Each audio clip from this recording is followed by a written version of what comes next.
Hi, I'm Janet from Chez Les Fleur podcast. This is where we speak to women in business, couples in business, small business owners, and we love to hear about what they're up to, the things that's making them move and groove. And today we have with us Tori, and she is at Wild Rock Outfitters. And this is like an adventure business, and I'm not gonna say anymore because we're gonna let Tori talk. But if you're watching Chez Les Fleur for the first time, we welcome you. If you are returning for another visit, then we're so glad to have you back. So Tori, tell us how you made your way to working in an outdoor lifestyle business. Yeah, well, thanks for having me on, Janet. I'm excited to be here. Well, I'm glad to have you. Yeah. So, outdoor lifestyle. I started working at Wild Rock just as a part-time staffer in 2016, I believe. And the first thing I noticed was how blown away I was by people who live this kind of lifestyle of biking and hiking and doing all of these things that seem so difficult for fun. Just just as their weekend leisure. I grew up in a family that was not super outdoorsy. My sister took me camping a few times when we were kids. She's older than me. And I remember once that a raccoon walked through our campsite, and so we slept in the car instead of in the tent. I mean, it was fun. We had a great time, but I was just I had not been introduced to that kind of outdoor lifestyle. Um, and one thing I remember thinking a lot about was the fact that growing up, like I thought cycling, for example, was just a mode of transportation. But then suddenly I worked with 20 people who went out and they rode their bike in a big circle and came home just for fun. That was what they did. And And that those was totally trails are mind-blowing. marked on the road. What's that? Those trails are marked on the road. I know. Well, There are now signs up. I know. And now I love it. Now I go out and do that on the weekends. But at the time, that was totally foreign to me. So um, that's how it all started. And of course, now that's my whole lifestyle. I go climbing and cycling and camping with my partner and dog all the time. So yeah, that's my story. Cool, cool. And so you went from working part-time to working full-time? Yeah. So I started part-time in our bike sales department. And then I started working full time, and eventually I was managing the bike department and doing the sort of buying and inventory management there. And then, and then I was doing our general management, so managing the store and the other buyers and so on. And then 3 years ago, myself and one other staff member bought the store. So that was really exciting. So now we co-own it. There's a small crew of people who co-own it. And Excellent. that's a whole new adventure. That is a new adventure. Yeah, good. Um, what changes have you seen in the outdoor lifestyle business since the pandemic started and Hmm. ended? Uh, A lot of changes. People's habits have really changed since the pandemic. I would say a few things. People go outside more often for smaller trips. So they just do a small weekend, whereas I think it used to be seen as more of a big undertaking. They also go outside closer to home. We see this through like Ontario parks and other like campgrounds. People book camping way more often now, which I think is really exciting. So we recreate closer to home and in like small bite-sized ways, which I think is really special. Um, Another thing I think that became really apparent during the pandemic was how much time we all spent indoors and on screens and how incredibly damaging that was for our mental health. We were lacking community and we were just sitting in front of our computers. We were trying to connect with each other on our computers, but it became really clear that one perfect way to address that is to just go outside, whether you're cycling or hiking or walking your dog or snowshoeing or paddling. I don't know, there's a million ways to go outside, but the way that that impacts our mental health is so positive, and I think that's really exciting to see. I agree with that. I at one point during the pandemic looked out and thought, am I the only person in Peterborough that doesn't own a dog? Because there were a lot of Yeah, well, there doggy. was the puppy what was it? The puppy wave of pandemic dogs, Yes, right? yes. I'm thinking, I think I'm the only one that doesn't have a dog. Yeah. But yeah, and it's interesting too because I mean, my perception is that you offer activities that you can do in a group, but you also offer some lifestyle things that, say, during a pandemic, you don't want people around you, but you can still do something outside on your own or in a very small group. It's not like being on the volleyball team where you need two whole teams to make that happen. Yeah. Yeah. A lot of these are, yeah, you can do it as your family. You can do it with one friend, but it was possible to do it distanced when we needed to do that. And you're outside, right? So the risks were so much lower. And thankfully, I think a lot of that attitude has stayed with us. Um, it's been a few years, I think, since we really had to be concerned about that. And people have kept those habits up. They continue to go outside and they continue to see how good it is for them, and for their mental health. So I think that's pretty cool. I think that's one of the most exciting things that came out of a terrible thing. Yeah, I mean, as much as it was a terrible thing, there have been some good things that have come out of that. No question. Hmm. Hmm. So if someone were looking to start some kind of a lifestyle change and be outdoors more and came in to see you, what kind of things would you suggest to them? Mm, that's a great question. I mean, we saw that a lot during COVID, and I would say one of the biggest things that I would share with anybody would be to just start really small. Because if you, for example, for me, I work in an environment with a whole bunch of people who ride and hike and run and camp and paddle all the time, and they're all very good at it, and they do it in big ways. They go on a 2 week paddle down the Nahani River, but that is just not practical for most people, especially as a starting point, or even as a goal. For most of us, just going for a paddle on a Saturday with our family is perfect. That's great. So I think breaking things down into really small, achievable portions is a great way to start out with anything. Um, yeah, because being outside is positive no matter how you're doing it. So that would Yeah. be probably my biggest one. But my second one, which is of course also a business plug, but I truly believe in, is to set yourself up for success with gear that's appropriate, or to go out on a day that works for the gear that you have. Because if you're out and it's raining and you don't have good rain gear, or it's smoking hot and you don't have like good clothing that breathes well, you're just going to have a bad time. And then you're not going to want to do it again. So I'm a big advocate for that because I don't want anybody to have a bad time and not want to go outside anymore. So that's a big one. Gear up properly. And that's so true for a lot of things. You're going to paint, make sure that you got a primer down. You're going to build a flower arrangement, make sure you got a good base, and it just seems to be that general rule across the board that just takes a lot of the pain out of anything. Yeah. Yeah, I would totally agree with that. Yeah, and it makes it easier and it makes it more fun. If you want to build any habit, it needs to be a little bit fun, right? Absolutely. Absolutely.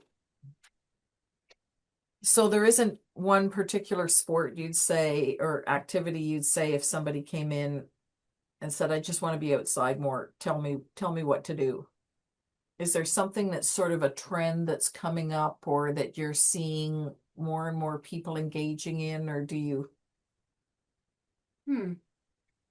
Yeah, I mean, the outdoors in general is trending for sure, but some sports that are really coming up are just things like hiking and trail running, things that are possible to do with a pretty minimal amount of gear.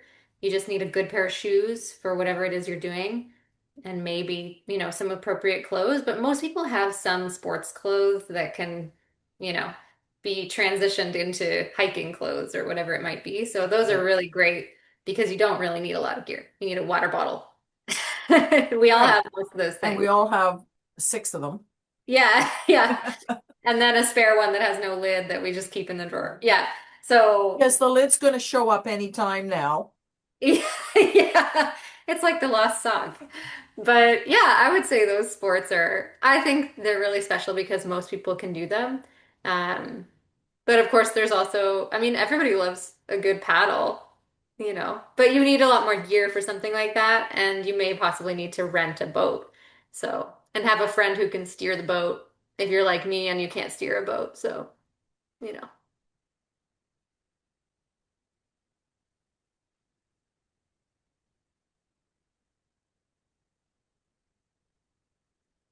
What sport do you cater to that surprises people when they come out, when they come into your store? That, oh, I didn't know you did this. What what do you I have that? I would say, okay, this is a bit of a cheat, but thrifting, we now offer used clothing and gear, and oh my gosh, some people are thrifters. Like that is a hobby. So that's kind of cool to like see that come out now that we have that in store.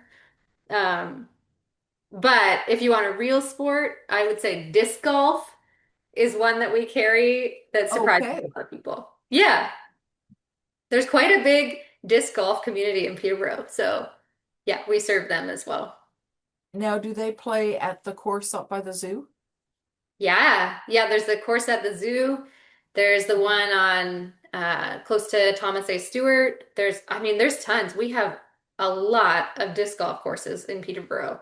It's actually really amazing if you start to do some research. So yeah, we're happy to be able to help them out. I'm not a disc golfer, but we have a couple people on staff and they're pretty into it. If you're into disc golf, it's like golf. You get a little bit obsessive about gear, so it's cool.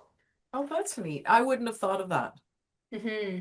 And it's interesting because when I was on your website last, I noticed that you're taking back used equipment, and having the reselling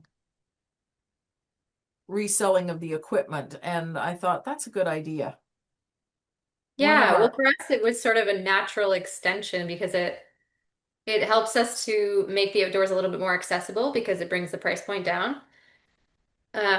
But the biggest thing for us is that it improves the whole sort of industry reputation in terms of sustainability. It's the most sustainable way to get into outdoor gear or to get a new rain jacket or whatever it might be. So we're pretty excited about that and the whole concept of a circular economy and yes. keeping things in play. So yeah, that's really cool. And it's really cool to see how our community is embracing it and getting excited about it as well.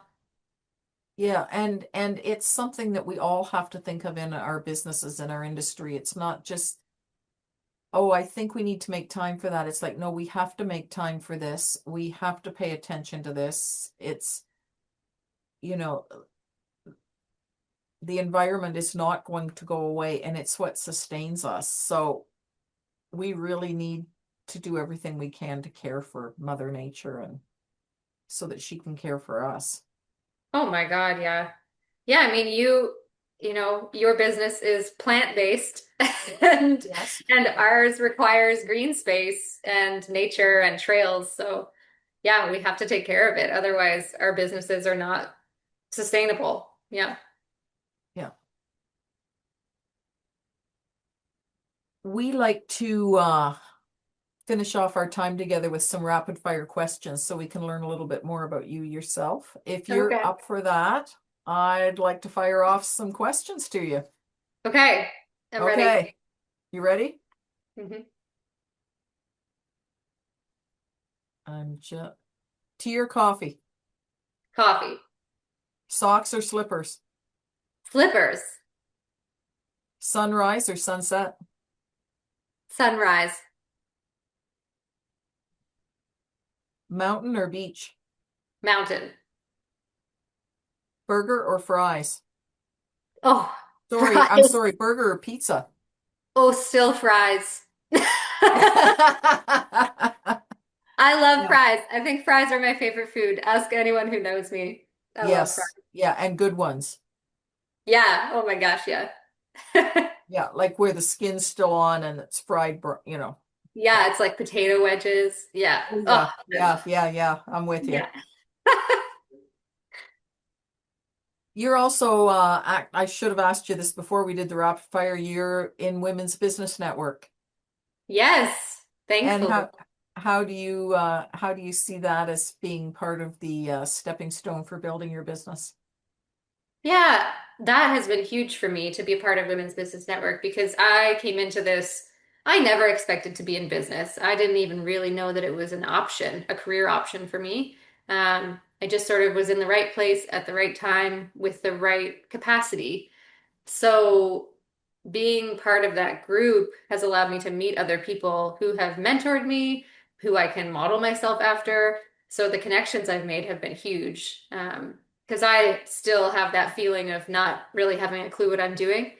So it's nice to talk to other people who do have a clue what they're doing and folks who have been where I am before. So yeah, Yeah. it's incredibly helpful to have a network like that. I think it's also really special to get to know other women in business because although I have some men in my life who are amazing mentors for me as well and really important, there's just something about being a woman in business, particularly in a field that is not really um, that is very male centric, like the bike Yes. world, for example.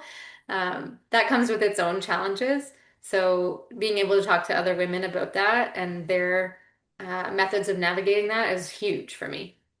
Yeah. Good. Good. Yeah. I echo what you said. It's, you know, even the problem solving and the advice or the